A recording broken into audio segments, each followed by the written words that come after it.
Some questions have come up about the R quiz and what's intended with that. I've given you a study guide for that, but I would also encourage you, besides looking that over and just committing to memory the small set of commands that we've been thinking about, is to kind of go into R and just start playing around with things. How does that go? If you open up an R section and say library mosaic, it will load up some things for you. You just have the library mosaic. It gives you all this chatter that we normally suppress. Then we also want to load the tidyverse package. Um, this lets us do things like mutate to add new variables. And then at this point, you can just start to type commands. You can say, for example, what are the names of the CPS E5 data set? And so that tells us the variables that are in there.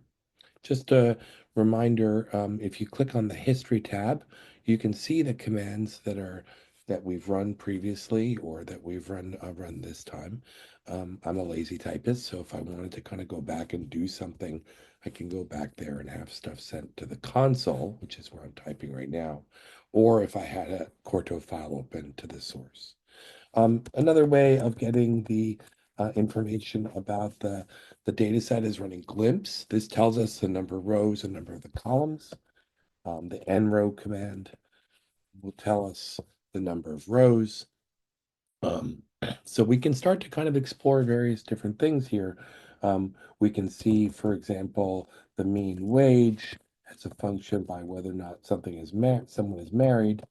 I would say, um, you know, this command, the y tilde x, we can change that to be df stats if we wanted to get more more details. Or, let's kind of see how this might look with, say, a GF box plot.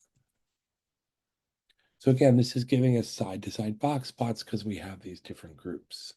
Um, if we wanted to be doing the same thing to um, but now we also want to stratify by another variable, let's say whether someone is a member of a union. We can use the bar. The bar operator will go ahead and give us separate plots for whether or not someone is in union or not. We can do more fancy things, and there's some examples of this. Um, we could kind of generate a plot of whether, let's go ahead and generate a density plot. I'm going to use a density DENS, and let's look at the distribution of ages, but let's color by whether or not someone is married.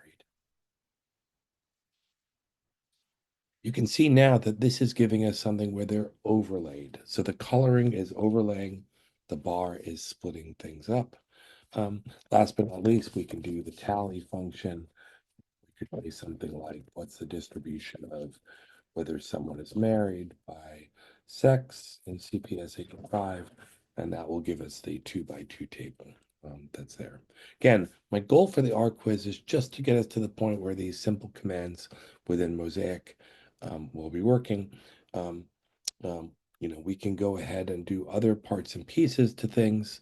We could say, for example, CPS 85 gets CPS 85 pipe through mutate.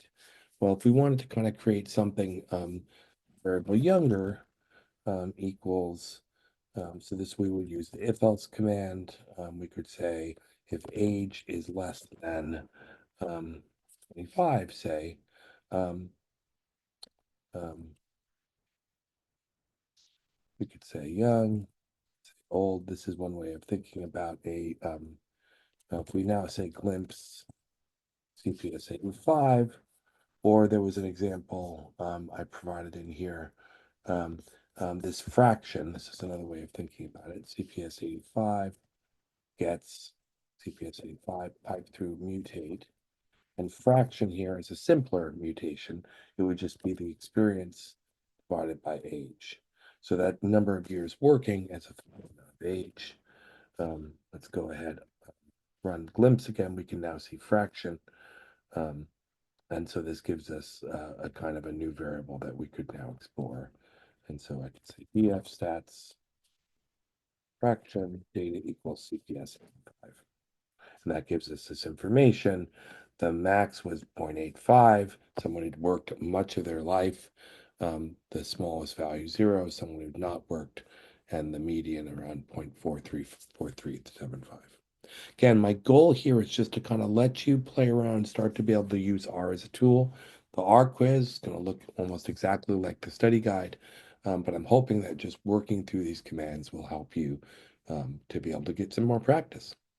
Anyways, keep me posted, and I'll see you on Thursday.